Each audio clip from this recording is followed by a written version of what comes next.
Hi students, welcome to my channel. So already మనం ఎవరైతే యొక్క గ్రూప్ 2 మెయిన్స్కి ప్రిపేర్ అవుతున్నారో పర్టికులర్గా ఏపీ హిస్టరీ సెక్షన్ సంబంధించి మనం మంచి మార్కులు వచ్చే విధంగా ప్రతి ఒక్క స్టూడెంట్కి కూడా కాన్సెప్ట్ వైజ్ అనేది మనం అర్థమయ్యే విధంగా మనం మన ఛానల్ ఏంటంటే పీడిఎఫ్తో ఏంటంటే మీకు అందరికీ కూడా నేను ఈ యొక్క వీడియోస్ అనేవి అందించడం జరుగుతుంది అనమాట. సో ఈ యొక్క వీడియోస్ యొక్క మెయిన్ ఉద్దేశం ఏంటంటే ఎవరైతే ఏపీ హిస్టరీకి సంబంధించి మంచి మార్కులు స్కోర్ చేయలేకపోతున్నారో, అదేవిధంగా ఏపీ హిస్టరీ అనేది ఒక కష్టమైన సబ్జెక్టు అని ఎవరైతే ఇంగ్లీష్ మీడియం స్టూడెంట్స్ ఉన్నారో వాళ్ళందరూ కూడా భయపడుతుండడం వల్ల ఏంటంటే వాళ్ళందరిలో ఉన్నటువంటి భయాన్ని పోగొట్టి మనం ఏపీ హిస్టరీ సెక్షన్లో ఏంటంటే ఖచ్చితంగా మీరు గనక నేను చెప్తున్నటువంటి యొక్క ఫస్ట్ యూనిట్ కాడ నుంచి కనుక లాస్ట్ వరకు కనుక మీరు మన ఛానల్ కనుక ఫాలో అవ్వకుంటూ అదే విధంగా ఈ యొక్క పీడిఎఫ్ నోట్స్ ఏదైతే ఉందో ఈ యొక్క పీడిఎఫ్ నోట్స్ మీరు డౌన్లోడ్ చేసుకుని కనుక ఈ యొక్క క్లాసులని విన్నట్లయితే కనుక ఖచ్చితంగా మీకు మంచి మార్కులు రావడమే కాకుండా ఏపీ హిస్టరీకి సంబంధించి పర్టికులర్ గా మీకు 70 మార్కులు వచ్చేటువంటి బాధ్యత అనేది నాదనమాట. సో మీరు చేయవలసింది ఏంటంటే ఈ యొక్క వీడియోస్ అనేవి ఎవరైతే గ్రూప్ 2 మెయిన్స్ కి ప్రిపేర్ అవుతున్నారో వాళ్ళందరికీ కూడా ఖచ్చితంగా షేర్ చేయండి అనమాట. అదేవిధంగా ఈ యొక్క క్లాస్ ఎలా ఉంది అనేది మీ యొక్క అభిప్రాయాన్ని ఖచ్చితంగా కామెంట్ సెక్షన్ లో చెప్పండి అనమాట.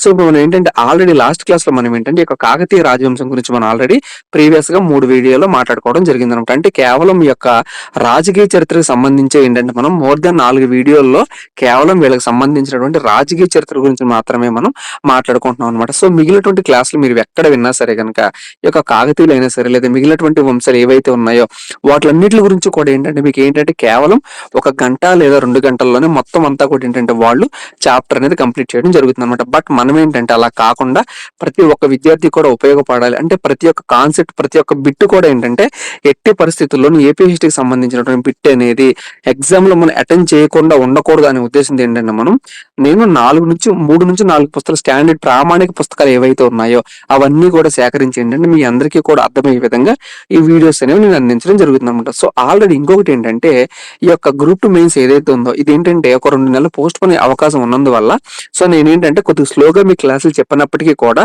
ఎగ్జామ్ కి ఇంకా మీకు ఒక నెల రోజులు ఉందనగా నేను సిలబస్ మొత్తం కంప్లీట్ చేయడంతో పాటు పర్టికులర్ గా ఈ యొక్క ఏపీ హిస్టరీకి సంబంధించి సిలబస్ కంప్లీట్ చేసి తర్వాత ఏంటంటే ఈ యొక్క గ్రాండ్ టెస్ట్లు అనేవి అంటే పర్టికులర్ గా ఏపీ హిస్టరీకి సంబంధించి ఏ విధంగా ప్రాక్టీస్ చేయాలి అంటే ప్రీవియస్ బిట్స్ అనేవి ఏ విధంగా అడుగుతున్నాడు మల్టిపుల్ చాయిస్ క్వశ్చన్స్ మీరు ఏ విధంగా ప్రాక్టీస్ చేయాలి. సో ఇవన్నీ కూడా ఏంటంటే మనం ఫర్దర్ గా ఎవరైతే నా ఛానల్ సబ్స్క్రైబ్ చేసుకుని ఈ యొక్క పీడిఎఫ్ అనేది ఎవరైతే నా దగ్గర నుంచి పర్చేస్ చేసుకుంటున్నారో వాళ్ళందరికీ కూడా ఏంటంటే నేను అందించడం జరుగుతుంది అనమాట.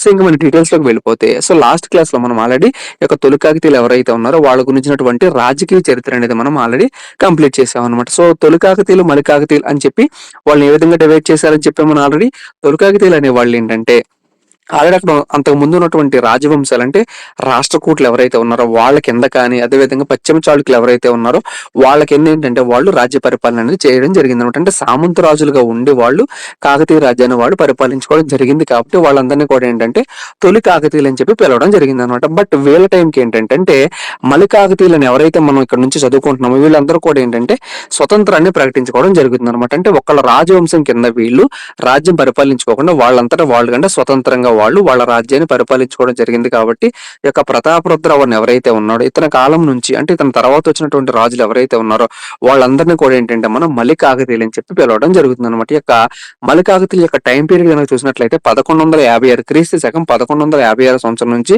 1323 వరకు ఇక్కడ ఉన్నటువంటి మలి కాకతీయులు ఎవరైతే ఉన్నారో వీళ్ళందరూ కూడా ఏంటంటే రాజ్య పరిపాలన అనేది చేయడం జరిగింది అనమాట.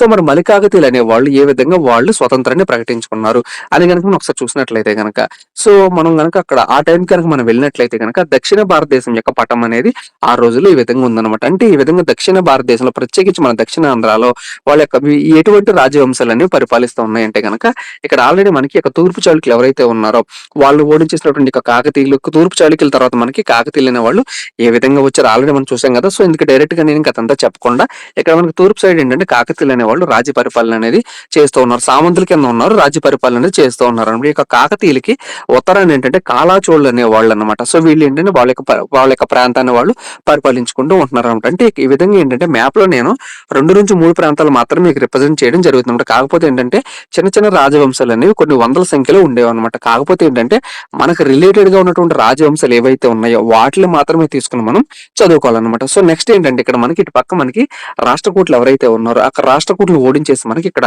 పశ్చిమ చాళుక్యులు అనేవాళ్ళు వాళ్ళ యొక్క రాజ్య స్థాపన ఆల్రెడీ వాళ్ళు చేసుకున్నారు. సో వాళ్ళ కింద ప్రస్తుతం ఏంటంటే అంతకు అంతకు ముందు చదువుకున్నటువంటి కాకతీయులు ఎవరైతే ఉన్నారో వాళ్ళందరూ కూడా సామంతులుగా ఉండి పరిపాలన అనేది చేస్తూ ఉన్నారనమాట. సో ఇప్పుడు కేసు అనేది ఏ విధంగా మారిపోయిందంటే గనుక ఇక్కడ పశ్చిమ చాళుక్యుల్లో మనకి ఈ యొక్క తైలపుడు 2 ఏంటంటే గొప్ప రాజు అనమాట. అంటే పశ్చిమ చాళుక్య వంశంలోనే తైలపుడు 2 అనే అతను ఏంటంటే చాలా గొప్ప రాజు అనమాట. సో ఆ విధంగా ఏంటంటే అతను గొప్ప రాజు కాబట్టి మిగిలిన ఇక్కడ కాకతీయులు అనేవాళ్ళు వాళ్ళ కింద సామంతులుగానే ఉన్నారనమాట. అంటే ఎప్పుడైతే ఇక్కడ ఉన్నటువంటి రాజు గొప్ప రాజుగా అతను పరిపాలన చేస్తూ ఉన్నాడో కింద ఉన్నటువంటి సామంత వంశాలు ఏవైతే ఉన్నాయో అవి స్వతంత్రాన్ని ప్రకటించుకోవడానికి వీల్లేదనమాట. సో తర్వాత ఏంటంటే తైలపుడు 2 తర్వాత జగద్దేవుడు రాజ్యానికి ఈ యొక్క పశ్చిమ చాళుక్య వంశానికి రావడం జరుగుతుంది. జగద్దేవుడి తర్వాత మనకి తైలపుడు 3 ఏంటంటే ఇక పశ్చిమ చాళుక్య వంశం ఏదైతే ఉందో ఈ యొక్క వంశం తరపున రాజ్యానికి రావడం జరుగుతుంది అనమాట.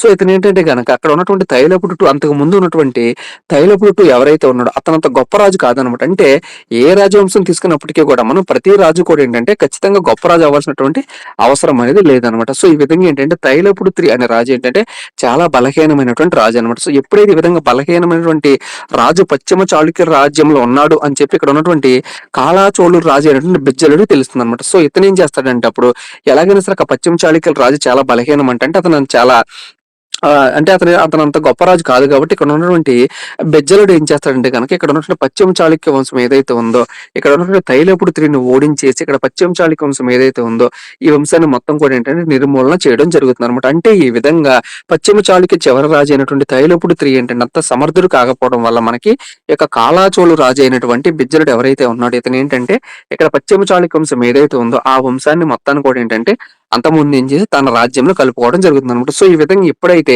తైలపుడు 3ని ఓడించేసి యొక్క బిజ్జలుడు తన రాజ్యంలో కలుపుకున్నాడో మరి వీళ్ళకు ఉన్నటువంటి కాకతీయుల పరిస్థితి ఏంటంటే కనుక అంటే వాళ్ళ యొక్క రాజవంశానికి మూలం ఎవరు పశ్చిమ చాళుక్యుల యొక్క సామంతులు అనమాట.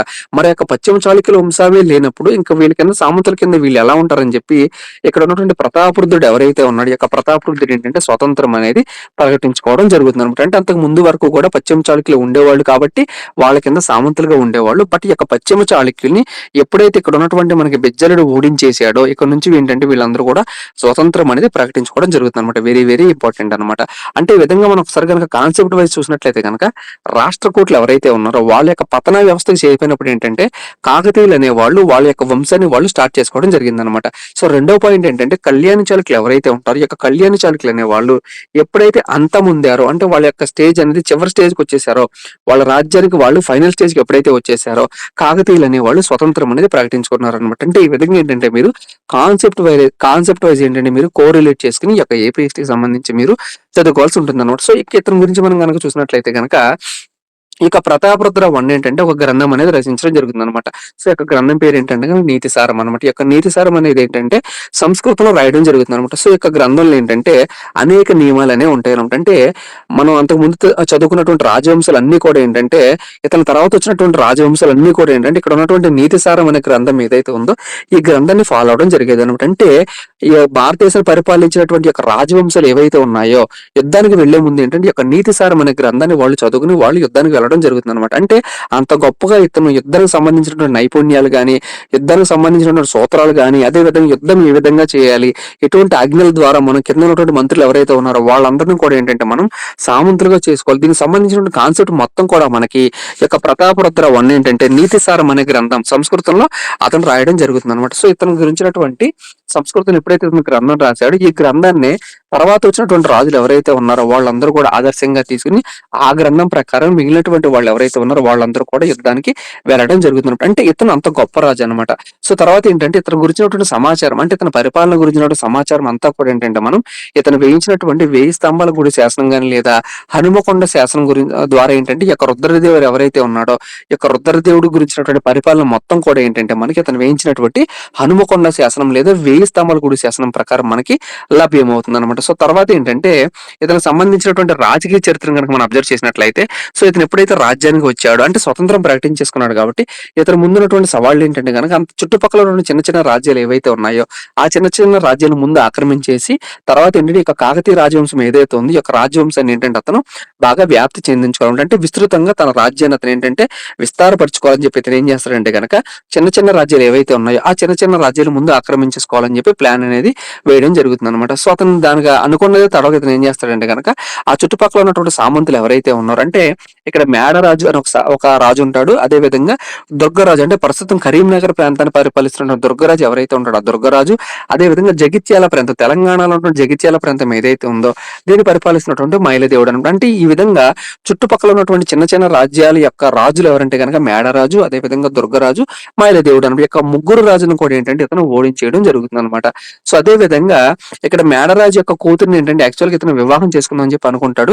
బట్ ఏంటి, ఆల్రెడీ మనం కాకతీయులు అనే వాళ్ళు శూద్రులు అని చెప్పి మాట్లాడుకున్నాం కాబట్టి ఇక్కడ ఉన్నటువంటి మేడరాజు ఎవరంటే కనుక మన క్షత్రియ రాజు అనమాట. సో ఎప్పుడైతే మేడరాజు క్షత్రియ రాజు అనమాట, సో ఈ విధంగా ఏంటంటే ఇతను వివాహం చేసుకోవాలని చెప్పి మేడరాజు కూతుర్ని వివాహం చేసుకుందని చెప్పి వెళ్ళినప్పుడు ఏం చెప్తాడంటే ఇతను, నువ్వు శూద్రుడు కాబట్టి నా కూతురు నీకు ఇచ్చి ఎలా వివాహం చేస్తాము అని చెప్పినప్పుడు ఇతను ఏంటంటే కనుక ఈ యొక్క మలి కాకతీయులోనండి మనకి మొట్టమొదటి రాజు అయినటువంటి ఇక్కడ ఉన్నటువంటి యొక్క రాజు ఏం చేస్తాడు, రుద్రదేవుడు ఏం చేస్తాడంటే కనుక ఎలాగైనా సరే యొక్క మేడరాజుని ఓడించేసేయాలి, ఎందుకంటే నేను శూద్రుడిని అని చెప్పి నాకు తన కూతుర్నిచ్చి వివాహం చేయలేదని చెప్పి ఇతను ఏం చేస్తాడంటే కనుక మేడరాజుని, అదేవిధంగా దుర్గరాజుని, అదేవిధంగా మైలదేవుడు, ఈ ముగ్గురిని కూడా ఏంటంటే ఫస్ట్ ఆఫ్ ఆల్ ఓడించేసి వీళ్ళ రాజ్యం ఏదైతే ఉందో ఆ రాజ్యాన్ని తన సామ్రాజ్యంలో అతను కలుపుకోవడం జరుగుతుంది అనమాట. అంటే ఈ విధంగా ఇతను సాధించినటువంటి మొదటి దిగ్విజయ యాత్ర అనేది ఇక్కడ ఉన్నటువంటి ముగ్గురు రాజులు ఎవరైతే ఉన్నారో వీళ్ళందరినీ ఓడించి తన రాజ్యంలో కలుపుకోవడం జరుగుతుంది అనమాట.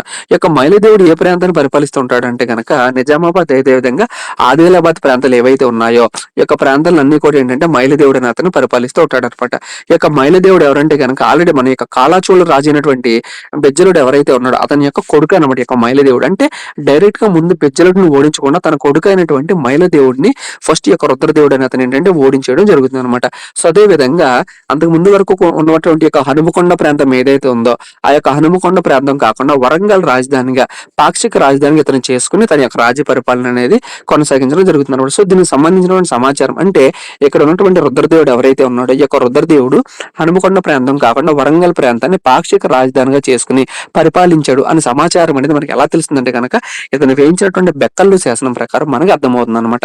సో అదేవిధంగా ఇంకొకటి ఏంటంటే ఇతని కింద మనకి గంగాధరుడు అని ఒక మంత్రి ఉంటాడు అనమాట. సో ఈ యొక్క మంత్రి ఎవరంటే కనుక అమరావతి ప్రాంతం ఏదైతే ఉందో ఆ ప్రాంతాన్ని పరిపాలిస్తున్నటువంటి మంత్రి అనమాట. అంటే ఇతని కింద ఉన్నటువంటి మంత్రి గంగాధరుడు అనమాట. సో ఇతను ఏంటంటే కనుక అమరావతి ప్రాంతాన్ని పరిపాలిస్తుంటాడు. సో ఇతను ఏం చేస్తాడంటే కనుక కొన్ని ఈ యొక్క సామంతరాజు కాబట్టి ఇతను, అంటే ఇతనికి ఉన్నటువంటి మంత్రి కాబట్టి ఇతను ఏం చేస్తాడంటే కనుక ఏదైతే చెప్తాడో ఆ ప్రాంతాలన్నీ కూడా ఏంటంటే ఇతను జయించేసి రుద్రదేవుడికి కానుక కింద ఇవ్వడం జరుగుతుంది అనమాట. సో ఇతను ఏం చేస్తాడంటే అమరావతి ప్రాంతానికి వెళ్ళిపోయి ఆ ప్రాంతాన్ని మొత్తం జయించేసి అది మన రాజ్యంలో కలపమని చెప్పి ఇక్కడ ఉన్నటువంటి రుద్రదేవుడు గంగాధరుడిని అడగడం జరుగుతుంది అనమాట. సో ఇతను ఏం చేస్తాడంటే కనుక అమరావతి ప్రాంతానికి వెళ్ళిపోయి అక్కడ ఉన్నటువంటి ధరణకోట అనే ప్రాంతాన్ని ఏంటంటే జయించేసి తన రాజ్యంలో, అంటే కాకతీయ రాజ్యంలో కలుపుకోవడం జరుగుతుంది అనమాట. అంటే ఈ విధంగా కోట ఏదైతే ఉందో ఆ ప్రాంతాన్ని జయించి ఈ యొక్క కాకతీయ రాజ్యం కలిపేశాడు కాబట్టి ఈ యొక్క గంగాధరుడికి ఉన్నటువంటి పేరు ఏంటంటే కనుక కోట గెల్పాట అనమాట. అంటే ఈ విధంగా రుద్రదేవుడు మంత్రి అయినటువంటి గంగాధరుడు తన యొక్క కోరిక మేరకు ధరణికోట ప్రాంతం ఏదైతే ఉందో ఆ కోటను జయించేశాడు కాబట్టి ఇతనికి ఉన్నటువంటి పేరు ఏంటంటే కనుక కోట గెలపాట అన్నమాట. సో ఇది యొక్క రుద్రదేవుడికి సంబంధించినటువంటి మొదటి దిగ్విజయ యాత్ర అనమాట. సో రెండవ యాత్ర అంటే అతను జయించినటువంటి రెండవ ప్రాంతం ఏంటంటే కనుక కందూరు చోళులు అనమాట. ఈ యొక్క కందూరు చోళులు ఏంటంటే కనుక అతను రెండవ దిగ్విజయ యాత్ర. సో మొదటి దిగ్విజయ యాత్రలు ఏంటంటే కనుక మనం ఆల్రెడీ ఇక్కడ ఉన్నటువంటి ముగ్గురు రాజులు ఎవరైతే ఉన్నారో వాళ్ళందరినీ ఓడించేశాడు. సో తర్వాత రెండవ దిగ్విజయ యాత్రలు ఏంటంటే కనుక ఇక్కడ కందూరు చోళులు అనే వాళ్ళు ఏంటంటే ఉంటారనమాట. ఇక కందూరు చోళులు పరిపాలిస్తున్నటువంటి రాజు ఎవరంటే కనుక మనకి ఉదయ చోళుడు అనమాట. ఈ యొక్క ఉదయ చోళుని కూడా ఇతను ఓడించేయడం జరుగుతుంది అనమాట. అంటే ఇక్కడ రుద్రదేవుడు ఏంటంటే రెండవ దిగ్విజయ యాత్రలో కందూరు చోళు రాజు అయినటువంటి యొక్క ఉదయ చోళుడు ఎవరైతే ఉన్నారో ఈ యొక్క ఉదయ చోళుడిని కూడా ఓడించేసి స్వతంత్రం అనేది ప్రకటించుకోవడం జరుగుతుంది అనమాట. సో ఈ విధంగా ఏంటంటే స్వతంత్రం అనేది ప్రకటించేసుకున్నాడు అని ఇతను వేయించినటువంటి హనుమకొండ శాసనం ద్వారా మనకి లభ్యమవుతుంది అనమాట. ఈ యొక్క హనుమకొండ శాసనాన్ని వేయించినటువంటి మంత్రి ఎవరంటే కనుక మనకి ఇక అచ్యుతేంద్రుడు అని మంత్రి. అంటే యాక్చువల్ గా ఈ యొక్క శాసనాన్ని వేయించింది ఎవరంటే కనుక మనకి ఈ యొక్క రుద్రదేవుడు వేయించాడు. బట్ శాసనాన్ని వేయించినటువంటి మంత్రి ఎవరంటే కనుక మనకి ఇక అచ్యుతేంద్రుడు అనే మంత్రి యొక్క రుద్రదేవుడి తరపున ఏంటంటే ఇక హనుమకొండ శాసనం ఏదైతే ఉందో ఆ యొక్క హనుమకొండ శాసనం ద్వారా ఇతను స్వతంత్రం అనేది ప్రకటించేసుకున్నాడు అని చెప్పి చెప్తాడు అనమాట. అదే విధంగా ఈ యొక్క శాసనంలోనే ఇక్కడ ఉన్నటువంటి ఈ యొక్క ప్రతాపరుద్రుడు ఎవరైతే ఈ యొక్క రుద్రదేవుడు ఏం చేస్తాడంటే ఇక్కడ ఉన్న ఉదయ చోళుని కూడా ఓడించేసి ఏ యొక్క యుద్ధంలో ఓడిస్తాడంటే కనుక వర్ధమానపురం అనే యుద్ధంలో ఓడించేసి స్వతంత్రం అనేది ప్రకటించుకోవడం జరుగుతుంది అనమాట. ఈ విధంగా మొదటి దిగ్విజయ యాత్ర ఫినిష్ చేస్తాడు. అదే విధంగా రెండవ దిగ్విజయ యాత్ర ఇక్కడ ఉన్న కందూరు చోళులు ఎవరైతే ఉన్నారో వాళ్ళ మీద కూడా ఇతను గెలిచి తన యొక్క జయం అనేది నిరూపించుకున్నాడు. సో మూడవది ఏంటంటే ఇంకా డైరెక్ట్ గా ఇక కాలాచోళ రాజు అయినటువంటి బెజ్జలుడు ఎవరైతే ఉన్నాడో ఆ యొక్క బెజ్జలుడిని కూడా ఓడించేసాడు అనమాట. అంటే ఈ విధంగా ఈ యొక్క కాకతీయ సామ్రాజ్యాన్ని ఇక్కడ ఇంత గొప్పగా ఉన్నటువంటి యొక్క కాకతీయ కాకతీయ సామ్రాజ్యం ఏదైతే ఉందో ఆ కాకతీయ సామ్రాజ్యాన్ని ఏంటంటే ఇతను అనేక దిగ్విజయ యాత్రల ద్వారా పరిపాలించి తన యొక్క సామ్రాజ్యాన్ని వ్యాప్తాన్ని విస్తరణ చేసుకుంటూ వెళ్తున్నాడు అనమాట. సో నెక్స్ట్ ఏంటంటే ఇతను జయించినటువంటి మరొక యుద్ధం పల్నాటి యుద్ధం అనమాట. అంటే ఇక్కడ హైహేలు ఎవరైతే ఉన్నారో, అంటే ఆల్రెడీ మనం ప్రీవియస్ క్లాస్ లో మాట్లాడుకున్నాం, ఇక్కడ ఉన్నటువంటి హైహే రాజవంశానికి చెందినటువంటి వాళ్ళు నలగమ రాజు ఎవరైతే ఉన్నాడో ఈ యొక్క నలగమ రాజుకి, అదే విధంగా అక్కడ ఉన్నటువంటి బ్రహ్మదేవుడికి ఏంటంటే మనకి యుద్ధం అనేది జరుగుతుంది. సో యుద్ధంలో ఏంటంటే నలగమ రాజుకి ఇక్కడ ఉన్నటువంటి రుద్రదేవుడు ఎవరైతే ఉన్నాడో ఈ యొక్క రుద్రదేవుడు అనే అతను ఏంటంటే సహాయం అనేది చేయడం జరుగుతుంది అనమాట. సో అదే విధంగా ద్రాక్షారామ శాసనం ప్రకారం ఏంటంటే ప్రస్తుతం ఉన్నటువంటి గోదావరి ప్రాంతం ఏదైతే ఉందో ఆ ప్రాంతం వరకు ఏంటంటే ఇతను తన రాజ్య విస్తరణ అనేది చేశాడని చెప్పి మనకు అర్థమవుతుంది అనమాట. సో తర్వాత ఏంటంటే వెలనాడు చోళ రాజు ఎవరైతే ఉన్నారో ఆ యొక్క వెలనాడు చోళులను కూడా ఇక్కడ ఉన్నటువంటి రుద్రదేవుడు ఎవరైతే ఉన్నాడో ఈ యొక్క రుద్రదేవుడు అని అతను ఏంటంటే ఓడించేసి తెలంగాణ ప్రాంతం మాత్రమే కాకుండా ప్రస్తుతం ఉన్నటువంటి మన ఆంధ్రప్రదేశ్ లో ఉన్న ప్రకాశం ప్రాంతం వరకు కూడా తన రాజ్య విస్తరణ చేశాడు అని చెప్పి మనకు అనేకమైనటువంటి ఆధారాలు ఉన్నాయి అనమాట. సో ఇతను గురించినటువంటి బిరుదులు కనుక ఒకసారి మనం చూసినట్లయితే కనుక విద్యానాథుడు, అంటే ఇతనికి ఉన్నటువంటి బిరుదు ఏంటంటే కనుక విద్యానాథుడు. తర్వాత ఏంటంటే వినయ భూషణుడు. అంటే ద్రాక్షారామ శాసనం ప్రకారం మనకి ఇతనికి ఉన్నటువంటి బిరుదులు కనుక మనం ఒకసారి చూసినట్లయితే కనుక విద్యానాథుడు, అదే విధంగా వినయ భూషణుడు. సో అదే విధంగా పిల్లల మర్రి శాసనం ఏదైతే ఉందో ఈ యొక్క పిల్లల మర్రి శాసనం ప్రకారం ఏంటంటే ఇతనికి ఉన్నటువంటి బిరుదులు కనుక మనం చూసినట్లయితే కనుక కవి భాష పోషకుడు. అంటే ఈ విధంగా రుద్రదేవుడికి ద్రాక్షారామ శాసనం ప్రకారం అతనికి ఉన్నటువంటి బిరుదులు ఏంటంటే కనుక విద్యానాథుడు, అదే విధంగా వినయభూషణుడు. అలా కాకుండా పిల్లల మర్రి శాసనం ఏదైతే ఉందో ఇక పిల్లల మర్రి శాసనం ప్రకారం ఇతనికి ఉన్నటువంటి బిరుదు ఏంటంటే కనుక కవి భాష పోషకుడు. సో ఇంకోటి ఏంటంటే ఇతనికి ఉన్నటువంటి బిరుదు రాయభజ కేసరి, వెరీ వెరీ ఇంపార్టెంట్. ఈ యొక్క కాకతీయుల్లో రాయభజ కేసరి అనే బిరుదు కలిగినటువంటి రాజు ఎవరంటే కనుక మనకి రుద్రదేవుడు అనమాట. అదే విధంగా త్రిలింగాధిపతి అనే ఒక బిరుదు కూడా ఉంటుంది, విద్యా పోషకుడు అని చెప్పి మరొక బిరుదు అనేది ఉంటుంది అనమాట. సో ఈ విధంగా ఏంటంటే ఇతనికి ఉన్నటువంటి బిరుదులు కూడా మీరు గుర్తు పెట్టుకోవాల్సిన అవసరం ఉందన్నమాట. సో ఇంకోటి ఏంటంటే త్రిపురాంతక ప్రాంతం ఏదైతే ఉందో ఆ యొక్క త్రిపురాంతక ప్రాంతం కూడా ఇతను ఓడించేసి తన రాజ్యంలో కలుపుకోవడం జరుగుతుంది అనమాట. ఈ యొక్క త్రిపురాంతక ప్రాంతం అంటే ఏంటంటే ప్రస్తుతం ఉన్నటువంటి కర్ణాటక ప్రాంతం ఏదైతే ఉందో ఈ యొక్క కర్ణాటక ప్రాంతంలో ఉన్నటువంటి కోలార్, అదేవిధంగా బళ్ళారి ప్రాంతాలు ఏవైతే ఉన్నాయో ఈ యొక్క ప్రాంతాలను కూడా ఓడించేసి త్రిపురాంతక శాసనం అని చెప్పి ఒక శాసనం అనేది వేయించి తన రాజ్యంలో మొత్తం కూడా ఈ యొక్క త్రిపురాంతక ప్రాంతం ఏదైతే ఉందో అదంతా కూడా తన రాజ్యంలో కలుపుకోవడం జరుగుతుంది అనమాట. సో అదే విధంగా ఇతని కాలంలో ఏంటంటే జైనులకు, అదేవిధంగా శైవులు ఎవరైతే ఉన్నారో వాళ్ళిద్దరికి కూడా గొడవలు అనేవి ఇతని కాలంలోనే స్టార్ట్ అవుతాయని చెప్పి మనకి అనేకమైనటువంటి ఆధారాల ద్వారా మనకు తెలుస్తుంది అనమాట. సో ఇతను మనం ఆల్రెడీ బిరుదు త్రిలింగాధిపతి అని చూసాం కాబట్టి అసలు త్రిలింగాధిపతి అంటే ఏంటంటే కనుక ఇక్కడ ఉన్నటువంటి శైవాలయాలు ఏవైతే ఉన్నాయో, అంటే శివునికి సంబంధించినటువంటి ఆలయాలు ఏవైతే ఉన్నాయో వీటికి సంబంధించి కరీంనగర్, శ్రీశైలం, అదేవిధంగా తూర్పుగోదావరి జిల్లాలో ఉన్నటువంటి ద్రాక్షారామ, అదేవిధంగా కర్నూలు జిల్లాలో ఉన్న శ్రీశైలం ప్రాంతం ఏదైతే ఉందో ఈ యొక్క 3 ప్రాంతాల వరకు కూడా ఏంటంటే తన రాజ్యాన్ని అతను విస్తరణ చేసి ఈ యొక్క 3 శివాలయాలను కూడా అతను నిర్మించాడు కాబట్టి తనకు ఉన్నటువంటి బిరుదు ఏంటంటే కనుక త్రిలింగాధిపతి అనే బిరుదు అనేది ఇతనికి ఉందన్నమాట. సో ఇంకొకటి ఏంటంటే ఇంత గొప్పగా పరిపాలించినటువంటి యొక్క రాజు ఏంటంటే కనుక ఒక యుద్ధంలో మరణించడం జరుగుతుంది అనమాట. సో అదేంటంటే కనుక ఒక పక్క మనకి కర్ణాటక ప్రాంతాన్ని పరిపాలించినటువంటి యాదవ రాజు అయినటువంటి ఈ యొక్క జైతిగి ఎవరైతే ఉంటాడో ఈ యొక్క జైతిగి ఏంటంటే ఇక్కడ ఉన్నటువంటి ప్రతాపరుద్రుడు వనం మీదకి ఏంటంటే యుద్ధానికి వెళ్ళడం జరుగుతుంది అనమాట. అంటే అంతకు ముందు వరకు కూడా మొదటి దిగ్విజయ యాత్ర అయినా సరే, రెండవ దిగ్విజయ యాత్ర అయినా సరే అనేక యుద్ధాల్లో అంటే ఇతను వెళ్ళినటువంటి ప్రతి యుద్ధంలో కూడా ఏంటంటే విజయం అనేది లభించేది అనమాట.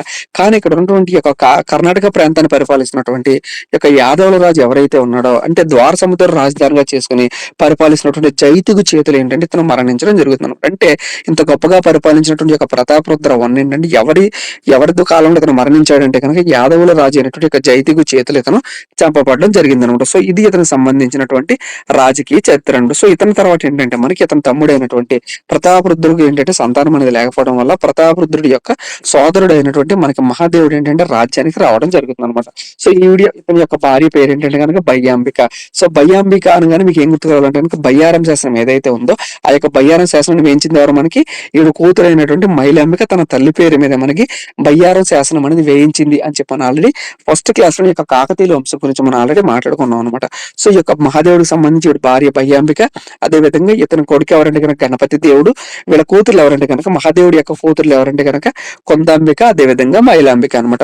అదే విధంగా రుద్రదేవుడి తర్వాత మనకి మహాదేవుడు రాజ్యానికి వచ్చాడు. మహాదేవుడి యొక్క భార్య మనకి బయ్యాంబిక, అదే విధంగా కొడుకు మనకి గణపతి దేవుడు, కూతుర్లు వచ్చేసి మనకి కొందాంబిక, మైలాంబిక అనమాట. సో ఈ విధంగా మైలాంబిక ఏంటంటే మనకి తన తల్లి పేరు మీద బయ్యారం శాసనం మీద ఆల్రెడీ వేసిందని చెప్పి మనం ఆల్రెడీ ఫస్ట్ క్లాస్ లో చూసాం కదా. సో ఆ శాసనం వేయించింది ఎవరంటే కనుక ఈ యొక్క మహాదేవుడి కూతురు అయినటువంటి మైలాంబిక అనమాట. సో వీళ్ళిద్దరిని ఏంటంటే అంటే తన కూతురులు ఏంటంటే ఈ యొక్క రుద్రరాజు అంటే నత్తవాడి రాజ్యాన్ని పరిపాలిస్తున్నటువంటి రుద్రరాజు ఎవరైతే ఉంటాడో ఆ రుద్రరాజుకి ఒక కొందాంబిక అదేవిధంగా మైలాంబిక అని ఇచ్చి వివాహం అనేది చేయడం జరుగుతుంది అనమాట. అంటే ఈ విధంగా రుద్రదేవుడు ఎప్పుడైతే ఈ విధంగా కర్ణాటక రాజు అయినటువంటి యాదవ రాజు అయినటువంటి జైతుకు చేతిలో చంపబడ్డాడు, ఇతను ఏంటంటే ప్రతీకారం తీర్చుకోవడం ఏంటంటే యాదవుల రాజు అయినటువంటి యొక్క జైతికిని చంపాలని చెప్పి తీర్మానించుకుంటాడు అనమాట. అంటే తన అన్న అయినటువంటి రుద్రదేవుని ఎప్పుడైతే చంపేశాడో నేను ఎలాగైనా సరే ఇక్కడ ఉన్నటువంటి యాదవ రాజు అయినటువంటి యొక్క జైతుకిని చంపాలని చెప్పి తీర్మానం చేసి అతని మీద యుద్ధానికి వెళ్ళడం జరుగుతుంది అనమాట. సో యుద్ధానికి వెళ్ళేటప్పుడు ఏంటంటే మహాదేవుడు ఏం చేస్తాడంటే ఇక్కడ గణపతి దేవుడు ఎవరైతే ఉంటాడో ఇక గణపతి దేవుడిని కూడా ఏంటంటే యుద్ధానికి తీసుకెళ్లడం జరుగుతుంది అనమాట. మరి యొక్క జైతికి అనే రాజు అంతా చాలా గొప్ప రాజు కాబట్టి ఇతను ఏం చేస్తాడంటే ఈ యొక్క మహాదేవుడు యుద్ధానికి వెళ్ళాడు కాబట్టి ఈ యొక్క మహాదేవుని ఆ యుద్ధంలో చంపేయడం జరుగుతుంది అనమాట. ఇక గణపతి దేవుడు ఎవరైతే ఉంటాడో ఆ గణపతి దేవుడిని ఏంటంటే బందీగా తీసుకుని ఈ యొక్క కర్ణాటక ప్రాంతం ఏదైతే ఉందో ఈ యొక్క ప్రాంతానికి గణపతి దేవుడిని తీసుకుని వెళ్ళిపోతాడు అనమాట.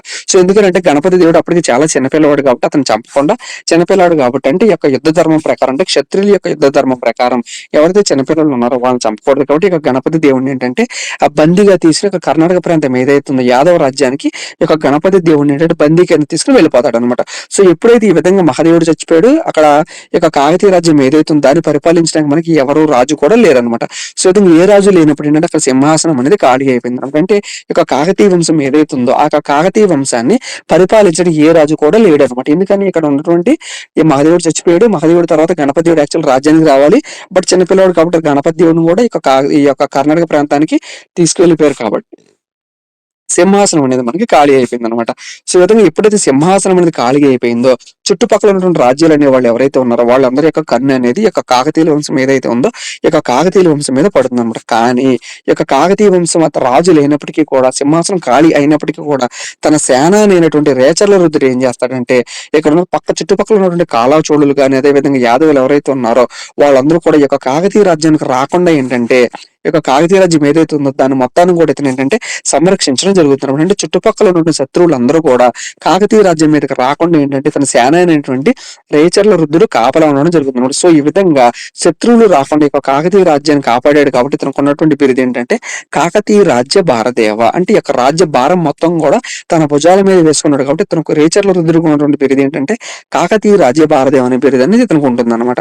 సో ఇప్పుడు ఏంటంటే మనకి ఒక యాదవులు ఎవరైతే ఉన్నారో ఆ యాదవులకి అదేవిధంగా ఒక పక్క మనకి కాళ్ళచోళ్ళు ఇద్దరు కూడా ఏంటంటే శత్రుత్వం అనేది బలపడింది అనమాట. సో ఇప్పుడు ఏంటంటే మనకి ఆల్రెడీ యొక్క గణపతి దేవుడు ఎవరైతే ఉన్నాడో ఇతను ఏంటంటే బంధించేసి యొక్క కర్ణాటక ప్రాంతానికి తీసుకెళ్ళిపోయాడు అనమాట. ఎవరు జైతుకు. ఇప్పుడు యొక్క జైతుకు కొడుకు ఎవరంటే కనుక మనకి సింగన్ అనమాట, లేదా సింగన్ని అని చెప్పి కొన్ని టెక్స్ట్ బుక్స్ లో ఉంటుంది. సో ఇతను ఏం చేస్తాడంటే కనుక ఇక్కడ ఉన్నటువంటి ఒక గణపతి దేవుడు ఎవరైతే ఉంటాడో అతను చిన్నపిల్లడు కాబట్టి అతను ఏం చేస్తామంటే కనుక మనం తన రాజ్యం విడిచిపెట్టేద్దాం, ఎందుకంటే ఇతను మన మీదకి యుద్ధానికి వచ్చేటువంటి గొప్ప రాజు కాదు, అంటే చాలా చిన్న వయస్కుడు కాబట్టి ఈ యొక్క జైతుకు కొడుకైనటువంటి సింగాన్ని ఏం చేస్తాడంటే గణపతి దేవుణ్ణి మా రాజ్యానికి పంపించారు, ఎందుకంటే మన సామంత కింద పెట్టుకుందాం, మనం ఎలాగో ఆ రాజ్యాన్ని ఓడించేసాం కాబట్టి మన యొక్క సామంత రాజ్యం కింద ఇక గణపతి దేవుణ్ణి నియమించేసి కాకతీయ రాజ్యానికి పంపించేద్దామని చెప్పి యొక్క సింగాన్ని ఏం చేస్తాడంటే గణపతి దేవుని యొక్క కాకతీయ రాజ్యం ఏదైతే ఉందో ఆ రాజ్యానికి మరలా ఏంటంటే గణపతి దేవుణ్ణి పంపించడం జరుగుతుంది అనమాట.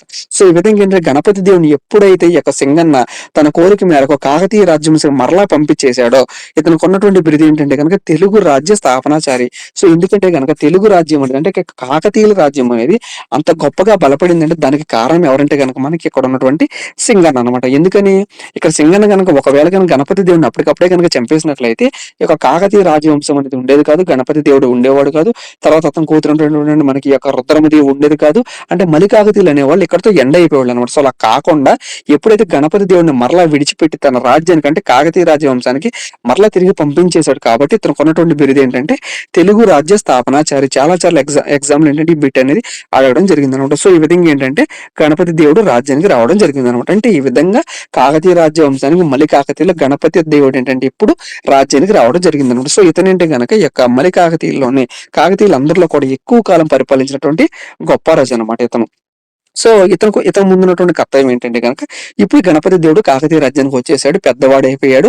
ఇక్కడ ఉన్నటువంటి కాకతీయ రాజవంశం ఏదైతే ఉందో దాని చుట్టూ ఉన్నటువంటి చిన్న చిన్న రాజ్యాలు ఏవైతే ఉన్నాయో అవన్నీ కూడా ఓడించేసి ఇప్పుడు ఏంటంటే కాకతీయ వంశంలో కలుపుకోవడం జరిగింది అనమాట. సో ఈ విధంగా ఏంటంటే చుట్టుపక్కల ఉన్నటువంటి చిన్న చిన్న రాజ్యాలన్నీ కూడా గణపతి దేవుడు ఓడించేసి తన రాజ్యంలో కలుపుకున్నాడు కాబట్టి ఇతను ఉన్నటువంటి బిరుదు ఏంటంటే కనుక సకల దేశ ప్రతిష్టాపనాచార్య. Very very important. సకల దేవ ప్రతిష్టాపనాచార్య అనే బిరుదు కలిగినటువంటి కాకతీయ రాజు ఎవరు అని ఎగ్జామ్ అడిగినట్లు చూసుకున్నట్లయితే కనుక గణపతి దేవుడు అనమాట. సో ఇప్పుడు ఏంటంటే చిన్న చిన్న రాజ్యాలన్నీ కూడా కలిపేసుకున్నాడు. సో ఇతను కూడా ఏంటంటే కొన్ని దిగ్విజయ యాత్రలనే చేయడం జరిగిందనమాట. అంటే ప్రతాపరుద్రవర్మ ఏ విధంగానైతే దిగ్విజయ యాత్రలు చేసి రాజ్యాలన్నీ కూడా తన రాజ్యంలో కలుపుకున్నాడు, అదే విధంగా ఇక్కడ ఉన్నటువంటి మనకి ఈ యొక్క గణపతి దేవుడు కూడా ఏంటంటే అనేక దిగ్విజయ యాత్రలు అనేవి చేసి తన రాజ్యంలో కలుపుకోవడం జరిగిందనమాట. సో అందులో మొదటి దిగ్విజయ యాత్ర అంటే ఏంటంటే ఏంటిదంటే తీరాంధ్ర ప్రాంతం, అంటే ఈ యొక్క కృష్ణా నదీ పరివాహక ప్రాంతంలో ఉన్నటువంటి విజయవాడ ప్రాంతం ఏదైతే ఉందో ఆ యొక్క విజయవాడ ప్రాంతంలో ఏంటంటే మనకి దివిసీమ అనే ప్రాంతం అనేది అప్పుడు ఏంటంటే రాజ్యాధికారం కోసం బాగా ఫేమస్ అయినటువంటి ప్లేస్ అనమాట అది. ఆ యొక్క దివిసీమ ప్రాంతాన్ని పరిపాలిస్తున్నటువంటి రాజు ఎవరంటే కనుక మనకి అయ్యన వంశానికి చెందినటువంటి పెనచోడుడు ఏంటంటే ఈ యొక్క కృష్ణా జిల్లాలోనే అంటే కృష్ణా నదీ ప్రాంతంలో విజయవాడ ప్రాంతం దగ్గరలో ఉన్నటువంటి దివిసీమ ప్రాంతాన్ని మనకి అయ్యన వంశానికి చెందినటువంటి పెనచోడుడు తన పరిపాలన అనేది చేస్తూ ఉంటాడు అన్నమాట. సో ఇప్పుడు ఏంటంటే ఇక్కడ ఉన్నటువంటి గణపతి దేవుడు యొక్క దివిసీమ ప్రాంతాన్ని ఆక్రమించాలని చెప్పి తన మంత్రి అయినటువంటి ముత్యాల చోడరాయుని ఏంటంటే అక్కడ ఎవడో దివిసీమ ఉందంట, ఆ దివిసీమను ఎవడో అయిన వంశానికి చెందినటువంటి పెన్నచోడుడు పరిపాలిస్తున్నాడంట, నువ్వు ఎలాగైనా సరే ఆ యొక్క దివిసీమ ప్రాంతాన్ని జయించేసి నా దగ్గరికి రా అని చెప్పి తన మంత్రి అయినటువంటి యొక్క గణపతి దేవుడు మంత్రి అయినటువంటి ముత్యాల చోడరాయుడిని యొక్క అయ్యన వంశానికి చెందినటువంటి పెనచోడుడి దగ్గరికి యుద్ధానికి పంపించడం జరుగుతుంది అనమాట. సో మరి రాజు మాట చెప్పాడు కాబట్టి మంత్రి ఏం చేస్తారంటే కనుక ముత్యాల చోడరాయుడు వెళ్ళిపోయి ఈ యొక్క అయ్యన వంశానికి చెందినటువంటి పెనచోడుని ఓడించేసి దివిసీమ ప్రాంతం ఏదైతే ఉందో ఆ యొక్క దివిసీమ ప్రాంతాన్ని ఏంటంటే కాకతీయ రాజవంశంలో కలుపుకోవడం జరుగుతుంది అనమాట. అంటే ఈ విధంగా దివిసీమ ప్రాంతాన్ని ఓడించి తన రాజ్యంలో కలుపుకున్నాడు కాబట్టి ఇతనికి ఉన్నటువంటి బిరుదు ఏంటంటే ఎవరికి యొక్క ముత్యాల చోడరాయుడుకు ఉన్నటువంటి బిరుదు ఏంటంటే కనుక ద్వీప ముండాక అని బిరుదు ఉంటుంది అనమాట. అంటే ద్వీపం అనే ప్రాంతాన్ని ఇక్కడ ఉన్నటువంటి దివిసీమ అనే ప్రాంతం ఏదైతే ఉందో ఆ ప్రాంతాన్ని ఓడించేసి ఇక్కడ గణపతి దేవుడికి గిఫ్ట్ గా ఇచ్చాడు కాబట్టి ఇతను ఇచ్చినటువంటి బిరుదు ఏంటంటే కనుక ద్వీప ముండాక లేదా ద్వీప రుండాక అని చెప్పి కూడా ఉంటుంది అనమాట. అంటే ద్వీప రుండాక అనే బిరుదు కలిగినటువంటి రాజు ఎవరంటే కనుక మనకి ముత్యాల చోడరాయుడు. ఈ యొక్క ముత్యాల చోడరాయుడు ఎవరి ఆస్థానంలో ఉండేవాడు? గణపతి దేవుడి యొక్క ఆస్థానంలో ఉండేవాడు. మరి ఎవరి మీదకి యుద్ధానికి వెళ్ళాడు? అయ్యన వంశానికి చెందినటువంటి పెనచోడుడి మీదకి యుద్ధానికి వెళ్ళాడు. మరి యొక్క పెనచోడు ఏ యొక్క వంశాన్ని పరిపాలించేవాడు? ఏ యొక్క ప్రాంతాన్ని పరిపాలించేవాడు? దివిసీమ అనే ప్రాంతాన్ని పరిపాలించేవాడు అనమాట. అంటే ఈ విధంగా మీరు కాన్సెప్ట్ అనేది అర్థం చేసుకుంటే కనుక మీకు ఖచ్చితంగా ఏపీ హిస్టరీకి సంబంధించి మంచి మార్కులు రావడానికి అవకాశం ఉంటుంది అనమాట. సో ఇప్పుడు ఏంటంటే మరి అయ్యన వంశానికి చెందినటువంటి ఒక పెనచోడు ఓడిపోయాడు కాబట్టి ఇతనికి ఏంటంటే ఇద్దరు కూతురు ఉండడం జరుగుతుంది అనమాట, నారమ్మ అదే విధంగా పేరమ్మ అన్నమాట. సో ఎప్పుడైతే ఒక రాజు ఓడిపోయాడో గెలిచినటువంటి రాజుకి ఏంటంటే కొంత సంధి అనేది చేసుకోవడం జరుగుతున్నప్పుడు అంటే రాజ్య భారం ఇవ్వడం కానీ లేదా ఆ రాజ్యంలో ఉన్నటువంటి బంగారం ఇవ్వడం కానీ లేదా ఆ రాజ్యంలో ఉన్నటువంటి విలువైన సంపద ఏదైతే ఉందో అదంతా కూడా ఏంటంటే ఓడిపోయిన రాజు గెలిచినటువంటి రాజుకి ఇవ్వడం అనేది ఆనవాయితీ అనమాట. సో ఈ విధంగా అయ్యన వంశానికి చెందినటువంటి పెనచోడు ఎప్పుడైతే ఓడిపోయాడో తన కూతుర్లు అయినటువంటి నారమ్మ పేరమ్మ అని ఉంటారనమాట.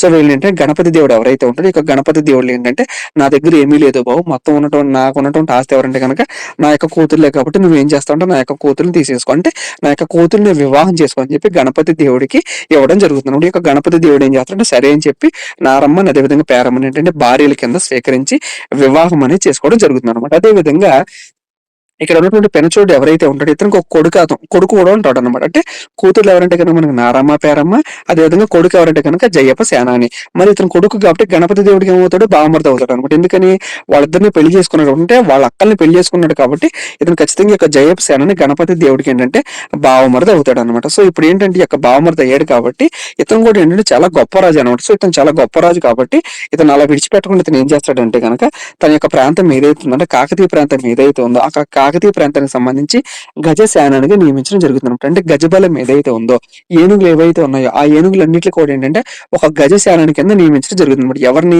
తన బావమరిది అయినటువంటి జయప్ప సేనాని. ఈ యొక్క జయప్ప సేనాని ఎవరు మనకి ఇక్కడ ఉన్నటువంటి అయ్యన వంశానికి చెందినటువంటి యొక్క పెనచోడు ఎవరైతే ఉన్నాడో అతని కొడుకే మనకి యొక్క జయప్ప సేనాని అనమాట. సో యొక్క జయప్ప సేనాని ఏంటంటే చాలా గొప్ప రాజు అనమాట. అంటే ఇతను రుద్రమది అదే యొక్క ఉన్నటువంటి యొక్క కాకతీయ వంశానికి చెందినటువంటి రాజులు ఎవరైతే ఉన్నారో ఆ యొక్క రాజులంతటి గొప్పవాడు అనమాట. ఎవరు? యొక్క జయప్ప సేనాని అనమాట. సో ఇతను కూడా ఏంటంటే ఒక 3 గ్రంథాలు రచించడం జరుగుతుంది అనమాట. ఆ యొక్క 3 గ్రంథాల గురించి ఎగ్జామ్ లో చాలా సార్లు ఇవ్వడం అనేది జరిగింది అనమాట. సో అవి ఏంటంటే గీత రత్నావళి, అదే విధంగా నృత్య రత్నావళి, ఇంకోటి ఏంటంటే కనుక వాయిద్య రత్నావళి. అంటే ఈ విధంగా యొక్క అయ్యన వంశానికి చెందినటువంటి పెనచోడుడు కొడుకైనటువంటి జయప్ప సేనాని మనకి గీత రత్నావళి, నృత్య రత్నావళి, అదేవిధంగా వాయిద్య రత్నావళి 3 గ్రంథాలు అనేవి రచించడం జరిగింది అనమాట. ఈ యొక్క 3 గ్రంథాలు కూడా ఏంటంటే మనకి సంస్కృతంలో ఇతను రచించడం జరిగింది అనమాట.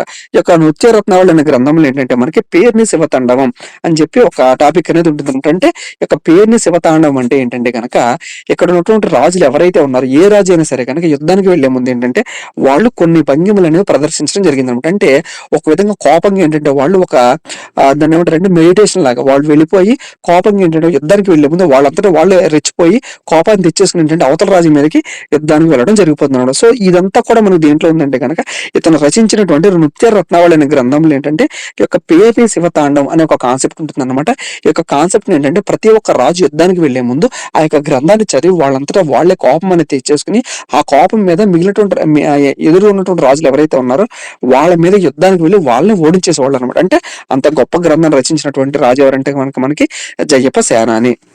సో తర్వాత ఇతని యొక్క కన్నుని ఎవరి మీద పడిందంటే తెలుగు చోళులు నెల్లూరు ప్రాంతాన్ని పరిపాలిస్తున్నటువంటి తెలుగు చోళులు ఎవరైతే ఉంటారో వాళ్ళని కూడా ఓడించేయాలని చెప్పి ఇక్కడ ఉన్నటువంటి గణపతి దేవుడు ఏంటంటే ప్లాన్ అనేది వేయడం జరుగుతుంది అనమాట. సో మరి యొక్క నెల్లూరు ప్రాంతాన్ని పరిపాలిస్తున్నటువంటి మొదటి రాజు ఎవరంటే కనుక మనుమసిద్ధి. సో మనుమసిద్ధి టైం వరకు కూడా ఏంటంటే ఇక నెల్లూరు ప్రాంతం ఏదైతే ఉందో నెల్లూరు ప్రాంతాన్ని పర్ఫెక్ట్ గానే పరిపాలించడం జరుగుతుంది అనమాట. ఈ యొక్క మనుమసిద్ధి తర్వాత ఏంటంటే ఇతని కొడుకు అయినటువంటి తిక్కసిద్ధి ఏంటంటే రాజ్యానికి రావడం జరుగుతుంది అనమాట. సో ఏంటంటే ఈ యొక్క మనుమసిద్ధికి ఏంటంటే 3 నుంచి 4 భార్యలు ఉండడం జరుగుతుంది. అందుట్లో యొక్క మొదటి భార్య యొక్క కొడుకు ఎవరంటే కనుక మనకి తిక్కసిద్ధి అనమాట. సో మరి మిగిలినటువంటి భార్యలు ఉన్నారు కదా వాళ్ళకు కూడా కొంతమంది కొడుకులు అనేవాళ్ళు ఉంటారంట. సో వాళ్ళు ఏంటంటే ఇప్పుడు ఈ యొక్క తెలుగు చోళులు అంటే నెల్లూరు ప్రాంతం ఏదైతే ఉందో ఆ ప్రాంతాన్ని పరిపాలించడానికి మనుమసిద్ధి తర్వాత తిక్కసిద్ధితో పాటు ఏంటంటే మిగిలినటువంటి కొడుకులు ఎవరైతే ఉన్నారంటే సవతి కొడుకులు ఎవరైతే ఉన్నారో వాళ్ళందరూ కూడా ఏంటంటే పోటీ పడడం జరుగుతుంది అనమాట. అంటే తిక్కసిద్ధి మాత్రమే కాకుండా మిగిలినటువంటి సవతి కొడుకులు ఎవరైతే ఉంటారో మనుమసిద్ధికి ఉన్నటువంటి మిగిలినటువంటి భార్యల యొక్క కొడుకులు కూడా ఏంటంటే రాజ్యానికి వచ్చి గొడవ చేయడం జరుగుతుంది అనమాట. సో తిక్కసిద్ధి ఏమో పక్క మెయిన్ మా డాడీ మా డాడీ పరిపాలించినటువంటి యొక్క నెల్లూరు వంశం ఏదైతే ఉందో ఆ నెల్లూరు వంశం అనేది నాదని చెప్పి ఒక పక్క ఏమో తిక్కసిద్ధి అంటూ ఉంటాడు. అలా కాకుండా సవత కొడుకులు ఎవరైతే ఉన్న వాళ్ళు వచ్చేమంటారంటే ఆ రాజ్యం మాదని చెప్పి ఈ యొక్క తిక్కసిద్ధితో గొడవ పెట్టుకోవడం జరుగుతుంది అనమాట. సో ఈ విధంగా ఎప్పుడైతే కనుక ఇక తిక్కసిద్ధి గొడవ పెట్టుకోవడం జరిగిందో ఈ యొక్క తిక్కసిద్ధి ఏం చేస్తారంటే కనుక గణపతి దేవుడి యొక్క సహాయం అనేది తీసుకుంటాడు అనమాట. అంటే ఇక నెల్లూరు ప్రాంతం అనేది నాది, గణపతి దేవుడిని పిలిపించి ఈ యొక్క నెల్లూరు ప్రాంతం యాక్చువల్ గా నా ప్రాంతం బాబు, కానీ మిగిలినటువంటి సౌత్ కొడుకులు ఎవరైతే ఉన్నారో వాళ్ళందరూ కూడా వచ్చి నా రాజ్యాన్ని ఇవ్వమంచి పడుతున్నారని చెప్పి గణపతి దేవుని సాయం అనేది కోరడం జరుగుతుంది. ఇక గణపతి దేవుడు ఏం చేస్తాడంటే ఎప్పుడు వచ్చి ఎవరు నీ తరపున యుద్ధం చేస్తారని చెప్పి యొక్క తిక్కసిద్ధి తరపున వచ్చి ఏంటంటే ఈ యొక్క గణపతి దేవుడు వచ్చి ఏంటంటే యుద్ధం అనేది చేసేసి అక్కడ ఉన్నటువంటి నెల్లూరు ప్రాంతం ఏదైతే ఉందో ఆ ప్రాంతాన్ని ఏంటంటే తిక్కసిద్ధికి ఇచ్చేయడం జరుగుతుంది అనమాట. సో ఈ విధంగా ఏంటంటే గణపతి దేవుడు తిక్కసిద్ధికి హెల్ప్ చేయడం జరుగుతుంది అనమాట. అదే విధంగా ఈ యొక్క తిక్కసిద్ధి ఆస్థానంలో ఏంటంటే మనకి తిక్కన అని చెప్పి ఒక కవి ఉంటాడు అనమాట. ఈ యొక్క కవి ఏంటంటే మనకి నిర్వచనోత్తర రామాయణం వెరీ వెరీ ఇంపార్టెంట్. ఇక్కడ గణపతి దేవుడు సహాయం అందించినటువంటి తిక్కసిద్ధరాజు ఎవరైతే ఉంటాడో అతని ఆస్థానంలో ఉన్నటువంటి తిక్కన కవి ఏంటంటే మనకి నిర్వచనోత్తర రామాయణం అనే గ్రంథాన్ని రచించడం వెరీ వెరీ ఇంపార్టెంట్. ఇంకోటి ఏంటంటే ఇక గణపతి దేవుడు మనకి వెలనాడు చోళుల చివరి రాజు అయినటువంటి పృథ్వీరాజుని కూడా ఓడించేశాడని చెప్పి మనం ఆల్రెడీ ప్రీవియస్ వీడియోలో మాట్లాడుకున్నాం అనమాట. ఆ పృథ్వీరాజుని ఓడించేసేటప్పుడు ఇక గణపతి దేవుడు ఏంటంటే ఇక్కడ ఉన్నటువంటి తిక్కసిద్ధి ఎవరైతే ఉంటాడో ఇక తిక్కసిద్ధిని కూడా వెంట పెట్టుకుని వెళ్ళిపోయి అక్కడ వెలనాడు చోళుల చివరి రాజు అయినటువంటి యొక్క పృథ్వీరాజు ఎవరైతే ఉన్నాడో ఇక పృథ్వీరాజుని ఓడించడం జరుగుతుంది అనమాట. అంటే ఈ విధంగా పృథ్వీరాజుని ఓడించేసేటప్పుడు ఇక్కడ ఉన్న గణపతి దేవుడు తీసుకువెళ్ళినటువంటి రాజు ఎవరంటే కనుక మనకి తిక్కసిద్ధి అనమాట. సో ఆ విధంగా తీసుకువెళ్ళాడు కాబట్టి ఇక తిక్కసిద్ధి కూడా ఉన్నటువంటి బిరుదు ఏంటంటే పృథ్వీరాజ శిరకర వినోద క్రీడాకార అనమాట. యాక్చువల్గా పృథ్వీరాజు యొక్క శిరను అంటే పృథ్వీరాజు యొక్క తలను నరికేసి ఫుట్బాల్ ఆడుకున్నటువంటి రాజు ఎవరంటే కనుక మనకి గణపతి దేవుడు. బట్ ఇదే బిరుదు ఉన్నటువంటి ఇంకొక రాజు ఎవరంటే కనుక మనకి తిక్కసిద్ధి అనమాట. అంటే తిక్కసిద్ధి కూడా హెల్ప్ చేయడానికి వెళ్ళాడు కాబట్టి తిక్కసిద్ధి కూడా ఉన్నటువంటి బిరుదు ఏంటంటే కనుక మనకి పృథ్వీరాజ శిరఖండిక వినోద క్రీడాకార అనే బిరుదు కలిగినటువంటి రాజు మనకి తిక్కసిద్ధి అనమాట. సో ఇది యొక్క తిక్కసిద్ధికి సంబంధించినటువంటి సమాచారం అనమాట. సో ఇప్పుడు తిక్కసిద్ధి తర్వాత రాజ్యానికి రావడానికి మరలా గొడవలు అనేది జరుగుతుంది అనమాట. సో తిక్కసిద్ధి తర్వాత మనకి మనుమసిద్ధి యాక్చువల్ గా రాజ్యానికి రావాలి. బట్ ఏంటంటే తమ్ముడు ఏంటంటే విజయ గోపాలుడు ఏంటంటే విజయగండ గోపాలుడు రాజ్యానికి వద్దామని చెప్పి చూస్తూ ఉంటాడు అనమాట. సో ఇప్పుడు ఏంటంటే ఈ యొక్క తిక్కసిద్ధి కొడుకు అయినటువంటి మనుమసిద్ధి ఏంటంటే కనుక పెద్దవాడు, బట్ చిన్నవాడు అయినటువంటి యొక్క విజయగండ గోపాలుడు ఎవరైతే ఉన్నాడో ఈ యొక్క విజయగండ గోపాలుడు ఏంటంటే రాజ్యానికి వద్దామని చెప్పి ప్లాన్ అనేది వేయడం జరుగుతుంది అనమాట. సో దీన్ని గ్రహించినటువంటి యొక్క మనుమసిద్ధి 2 ఏం చేస్తాడంటే మరలా గణపతి దేవుడి యొక్క సహాయం అనేది కోరడం జరుగుతుంది అనమాట. ఎందుకని ఈ యొక్క కాకతీయుల రాజు అయినటువంటి గణపతి దేవుడు ఆల్రెడీ అంతకుముందు తన తాత అయినటువంటి మనుమసిద్ధి ఎవరైతే ఉన్నాడో అతనికి ఆల్రెడీ హెల్ప్ చేశాడు కాబట్టి ఈ యొక్క మనుమసిద్ధి 2 కూడా ఏం చేస్తాడంటే గణపతి దేవుడి యొక్క సహాయం అనేది కోరడం జరుగుతుందన్నమాట. ఎందుకని తన తమ్ముడు అయినటువంటి విజయగండ గోపాలుడు రాజ్యాన్ని ఆక్రమించుకోవాలని చెప్పి చూస్తున్నాడని చెప్పి గణపతి దేవుడికి ఈ యొక్క మనుమసిద్ధి దగ్గర ఉన్నటువంటి తిక్కన ఎవరైతే ఉన్నాడో అంటే ఈ యొక్క మనుమసిద్ధి ఆస్థానంలో ఉన్నటువంటి తిక్కన ద్వారా ఏంటంటే ఒక వర్తమానం అనేది పంపడం జరుగుతుందన్నమాట. ఏమని, నా యొక్క తమ్ముడు విజయగండ గోపాలు రాజ్యాన్ని ఆక్రమించుకోవాలని చూస్తున్నాడు కాబట్టి ఎలాగైనా సరే నా సింహాసనం, అది యాక్చువల్ గా సింహాసనం అనేది పెద్ద కొడుకు అయినటువంటి నాకు దక్కాలని చెప్పి ఈ యొక్క మనుమసిద్ధి ఏంటంటే తన ఆస్థానంలో ఉన్నటువంటి తిక్కన ద్వారా ఏంటంటే ఒక రాయబారం అనేది గణపతి దేవుడి దగ్గరికి పంపించడం జరిగిందనమాట. మరి గణపతి దేవుడు ఏం చేస్తాడు, సరే నువ్వు ఎలాగో నాకు రాయబారం పంపించావు కాబట్టి నేను రాలేను, కానీ నా తరపున ఏంటంటే నీకు నా దగ్గర ఉన్నటువంటి ఒక మంత్రి, చాలా గొప్ప మంత్రి ఉన్నాడు, అంటే చాలా గొప్ప రాజు ఉన్నాడు. సో అతని పేరు ఏంటంటే కానీ సామంత భోజుడు. ఆ సామంత భోజుడు వచ్చి నీకు హెల్ప్ చేస్తాడు, అంటే నీ తరపున యుద్ధం చేస్తాడని చెప్పి ఈ యొక్క గణపతి దేవుడు ఏం చేస్తాడంటే కనుక సామంత భోజుడిని పంపించడం జరుగుతుంది. ఈ యొక్క సామంత భోజుడు వచ్చి మనకి ఇక్కడ ఉన్నటువంటి విజయ గండ గోపాలుడు ఎవరైతే ఉన్నాడో ఈ యొక్క విజయ గండ గోపాలను ఓడించేసి ఈ యొక్క సామ్రాజ్యం ఏదైతే ఉందో ఆ రాజ్యాన్ని మొత్తం కూడా మనుమసిద్ధ 2కి ఇవ్వడం జరుగుతుంది అనమాట. సో ఈ విధంగా మనుమసిద్ధ 2 కోరిక మేరకు ఇక్కడ ఉన్నటువంటి గణపతి దేవుడు తన దగ్గర ఉన్నటువంటి మంత్రి అయినటువంటి యొక్క సామంత భోజుని పంపించి తన తమ్ముడు అయినటువంటి విజయ గండ గోపాలను ఓడించేసి తనకు రాజ్యం ఎప్పుడైతే ఈ విధంగా ఇచ్చేసాడో తర్వాత ఇతను ఏం చేస్తాడంటే తన రాజ్యం అనేది ఎవరో వచ్చింది, గణపతి దేవుడు వచ్చింది కాబట్టి మోటుపల్లి రేవు పట్టణం ఏదైతే ఉందో దాన్ని ఏంటంటే గిఫ్ట్ కింద ఇవ్వడం జరుగుతుంది. అంటే నువ్వు నాకు రాజ్యం రావడానికి సహాయం చేసావు కాబట్టి నా దగ్గర ఉన్నటువంటి మోటుపల్లి రేవు పట్టణం ఏదైతే ఉందో ఆ యొక్క మోటుపల్లి రేవు పట్టణం ఏంటంటే మనుమసిద్ధి 2 గిఫ్ట్ కింద ఇవ్వడం జరుగుతుంది అనమాట. ఎవరికి, గణపతి దేవుడికి గిఫ్ట్ కింద ఇవ్వడం జరిగింది. సో ఈ విధంగా మోటుపల్లి రేవుపట్నం ఏదైతే ఉందో ఆ యొక్క రేవుపట్నం అనేది గణపతి దేవుడి యొక్క వశం అనేది అంటే గణపతి దేవుడు తీసుకోవడం జరిగింది అనమాట. సో ఇప్పుడు ఏంటంటే మోటుపల్లి రేవుపట్నం ఏదైతే ఉందో ఈ యొక్క మోటుపల్లి రేవుపట్నాన్ని గణపతి దేవుడు అంతర్జాతీయ రేవుపట్నం కింద తీర్చిదిద్దడం జరిగింది అనమాట. అదే విధంగా ఇక్కడ ఉన్నటువంటి మోటుపల్లి ప్రాంతం ఏదైతే ఉందో ఆ యొక్క మోటుపల్లి ప్రాంతంలో ఏంటంటే మోటుపల్లి అభయ శాసనం, ఒక అభయ శాసనాన్ని గణపతి దేవుడు వేయించడం జరిగింది అనమాట. అంటే ఈ యొక్క మోటుపల్లి రేవుపట్నం ఏదైతే ఉందో ఆ ప్రాంతాన్ని నేను బాగా అభివృద్ధి చేస్తాను, పక్కన ఉన్నటువంటి వాళ్ళు ఎవరైతే ఉన్నారో అంటే దొంగలు ఎవరైతే ఉన్నారో వాళ్ళందరూ కూడా వచ్చి అక్కడ ఉన్నటువంటి సరుకు ఏదైతే ఉందో దాన్ని అంతటా కూడా ఎత్తుకు వెళ్ళడానికి వీలు లేకుండా అంటే అభయం ఇస్తున్నాను అనమాట నేనని చెప్పి ఇక గణపతి దేవుడు ఏంటంటే మోటుపల్లి అభయ శాసనం అని చెప్పి ఒక శాసనాన్ని కూడా వేయించడం జరిగింది అనమాట. సో తర్వాత ఏంటంటే గణపతి దేవుడు ఈ యొక్క మోటుపల్లి శాసనం ఏదైతే వేయించాడో ఆ యొక్క మోటుపల్లి ప్రాంతం ఏదైతే ఉందో ఆ యొక్క రేవు పట్టణాన్ని కాపలాగా ఎవరిని పెట్టాడంటే కనుక సిద్ధయ్య దేవుడు అనే ఒక మంత్రి యొక్క గణపతి దేవుడు కాపలా కింద పెట్టి ఆ మోటుపల్లి ప్రాంతం ఏదైతే ఉందో ఆ ప్రాంతాన్ని మొత్తం నువ్వు చూసుకొని చెప్పి తన మంత్రి అయినటువంటి సిద్ధయ్య దేవుడిని ఇచ్చి ఆ యొక్క మోటుపల్లి ప్రాంతాన్ని మొత్తం కూడా చూసుకోమని చెప్పి గణపతి దేవుడు చెప్పడం జరుగుతుంది అనమాట. సో ఇంకొకటి ఏంటంటే నెక్స్ట్ ఇతను జయించినటువంటి నెక్స్ట్ ప్రాంతం ఏంటంటే కనుక రాయలసీమ ప్రాంతం అనమాట. ఈ యొక్క రాయలసీమ ప్రాంతంలో ఏంటంటే ఈ యొక్క రాయలసీమ ప్రాంతాన్ని రెక్కగండడు అనే ఒక రాజు పరిపాలిస్తూ ఉంటాడు అనమాట. సో ఇప్పుడు ఇతను కండి ఏంటంటే రాయలసీమ ప్రాంతం మీద పడింది అనమాట. ఈ యొక్క రాయలసీమ ప్రాంతాన్ని ఏంటంటే రెక్కగండడు పరిపాలిస్తుంటాడు. ఇప్పుడు ఏం చేస్తాడు ఇక గణపతి దేవుడు తన సేనాని అయినటువంటి గంగయ్య సేనాన్ని ఏం చేస్తాడంటే ఇక రాయలసీమ ప్రాంతాన్ని పరిపాలిస్తున్నటువంటి రెక్కగండడి మీదకి యుద్ధానికి పంపించడం జరుగుతుంది అనమాట. సో మరి గంగయ్య సేనాన్ని కూడా యాక్చువల్గా గణపతి దేవుడు యొక్క సేనాని కాబట్టి ఇతను కూడా గొప్ప పరాక్రమవంతుడు కాబట్టి రాయలసీమ ప్రాంతాన్ని పరిపాలిస్తున్నటువంటి రెక్కగండడు ఎవరైతే ఉంటాడో ఆ రెక్కగండడి దగ్గరికి వెళ్ళిపోయి ఆ యొక్క రాయలసీమ ప్రాంతం కూడా మొత్తం జయించేసి అదుగోడి యొక్క తన రాజు అయినటువంటి గణపతి దేవుడికి గిఫ్ట్ కింద ఇవ్వడం జరుగుతుంది అనమాట. సో ఈ విధంగా రాయలసీమ ప్రాంతాన్ని మొత్తం కూడా జయించేశాడు కాబట్టి గంగయ్య సేనానికి ఉన్నటువంటి బిరుదు ఏంటంటే కనుక మాండలేక బ్రహ్మ రాక్షస గన్న పెండార, అంటే గంగడు ఎవరైతే ఉన్నాడో ఆ గంగను చంపేశాడు కాబట్టి తనకు ఉన్నటువంటి బిరుదు ఏంటంటే మాండలేక బ్రహ్మ రాక్షస గన్న పెండార అనే బిరుదు కలిగినటువంటి సేనాని ఎవరంటే కనుక మనకి గంగయ్య సేనాని అనమాట. సో ఇది ఈ యొక్క గణపతి దేవుడు జయించినటువంటి దిగ్విజయ యాత్రలు ఏ విధంగా ఎవరెవరిని జయించాడు, అదే విధంగా ఎవరెవరు మంత్రుల్ని ఈ యొక్క యుద్ధాలలో ఇతని తరపున మంత్రులు వాడుకున్నటువంటి విధానం అనమాట. సో అదే విధంగా ఇతను ఇంకోటి ఏంటంటే ఓరుగల్లు ప్రాంతం ఏదైతే ఉందో ఆ యొక్క ఓరుగల్లు ప్రాంతాన్ని పూర్తిగా రాజధానిగా చేసుకుని పరిపాలించాడు ఎవరు మనకి ఇక్కడ ఉన్నటువంటి గణపతి దేవుడు అనమాట. సో ఆ విధంగా ఏంటంటే ఇతను ఆంధ్ర ప్రాంతం ఏదైతే ఉందో ఆ యొక్క ఆంధ్ర ప్రాంతం తెలంగాణ ప్రాంతాన్ని మొత్తాన్ని కూడా పరిపాలించేసి ఓరుగల్లు ప్రాంతాన్ని రాజధానిగా చేసుకుని బాగా అభివృద్ధి చేసి అంత గొప్పగా పరిపాలించాడు కాబట్టి ఇతను కొన్నటువంటి బిరుదు ఏంటంటే ఆంధ్ర నగరి అని బిరుదు కలిగినటువంటి రాజు ఎవరంటే కనుక మనకి ఒక గణపతి దేవుడు అనమాట. అదేవిధంగా ఆంధ్ర నగరేశ్వర అనే బిరుదు కలిగినటువంటి కాకతీయ రాజు ఎవరు అంటే గనక మనకి గణపతి దేవుడు. అంటే ఈ విధంగా గణపతి దేవుడు ఏ యుద్ధానికి వెళ్ళినప్పటికీ కూడా ప్రతి యుద్ధంలో ఏంటంటే గెలుపొందడం జరిగింది. అదే విధంగా తన సేనాని అంటే తన దగ్గర ఉన్నటువంటి కింద ఉన్నటువంటి మంత్రులు పంపించినప్పటికీ కూడా ప్రతి యుద్ధంలో కూడా వాళ్ళు కూడా గెలుపొందడం జరిగింది అనమాట. అంటే ఈ విధంగా తను వెళ్ళినటువంటి యుద్ధాలు అన్నింటిలో కూడా విజయం అనేది పొందడం జరిగింది. అదే విధంగా ఇతను మంత్రులు వెళ్ళినప్పుడు కూడా ప్రతి యుద్ధంలో కూడా ఏంటంటే విజయం అనేది పొందడం జరిగింది అనమాట. అంటే ఏ యుద్ధంలో కూడా ఇక గణపతి దేవుడు అనే అతను ఏంటంటే ఓడిపోవడం జరగలేదు అనమాట. కానీ ఒకే ఒక యుద్ధంలో ఏంటంటే ఇక్కడ ఉన్న గణపతి దేవుడు ఓడిపోవడం జరిగింది అనమాట. సో అదే ఏంటంటే పాండ్యుల రాజు అయినటువంటి తమిళనాడును పరిపాలిస్తున్నటువంటి పాండ్య వంశానికి చెందినటువంటి అంటే పాండ్యులు ఎవరైతే ఉన్నారో ఆ యొక్క పాండ్య రాజు అయినటువంటి జటావర్మ సుందర పాండ్య అనే ఒక రాజు ఏంటంటే తమిళనాడు ప్రాంతంలో పాండ్యులు ఎవరైతే ఉన్నారో ఆ యొక్క రాజవంశాన్ని పరిపాలిస్తూ ఉంటాడు జటావర్మ సుందర పాండ్య. ఈ యొక్క జటావర్మ సుందర పాండ్య ఏంటంటే ఈ యొక్క గణపతి దేవుడు ఎవరైతే ఉంటాడో ఈ యొక్క గణపతి దేవుడి మీద యుద్ధానికి వెళ్ళి ఈ యొక్క గణపతి దేవుడిని ఓడించడం జరుగుతుంది అనమాట. ఏ యుద్ధం అంటే కనుక ముత్తుకూరు యుద్ధం. ఈ యొక్క ముత్తుకూరు ఎక్కడ ఉందంటే కనుక మనకి ప్రస్తుతం నెల్లూరు ప్రాంతం ఏదైతే ఉందో ఆ నెల్లూరు ప్రాంతంలో మనకి ముత్తుకూరు అనే ప్రాంతం ఉందన్నమాట. ఆ యొక్క ముత్తుకూరు అనే ప్రాంతంలో మనకి ఈ యొక్క పాండ్యులు రాజు అయినటువంటి జటావర్మ సుందర పాండ్యకి అదేవిధంగా గణపతి దేవుడికి ఒక యుద్ధం అనేది జరుగుతుంది. యుద్ధంలో ఏంటంటే గణపతి దేవుడు మరణించడం జరుగుతుంది, అంటే ఓటమి చెందడం జరుగుతుంది అనమాట. అంటే ఇంత గొప్పగా పరిపాలించినటువంటి ఈ యొక్క గణపతి దేవుడు కేవలం ఏంటంటే ఒకే ఒక యుద్ధంలో ఓడిపోవడం జరుగుతుంది అనమాట.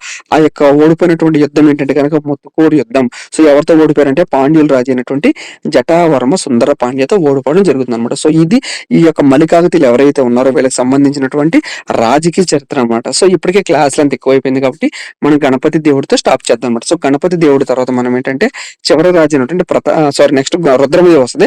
రుద్రం దేవుడి గురించి కూడా మనం చదువుకుందాం. సో తర్వాత మనకి ప్రతాపరుద్రుడి గురించి కూడా మనం చదువుకుంటే రాజకీయ చరిత్రను మాత్రమే మనం కంప్లీట్ చేసామన్నమాట.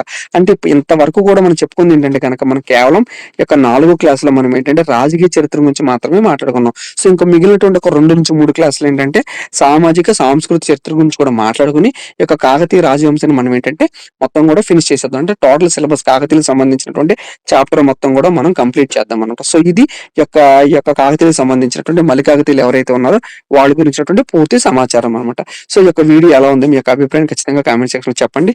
వీడియో నచ్చితే మీ ఫ్రెండ్స్ అందరికీ కూడా షేర్ చేయండి. Thank you.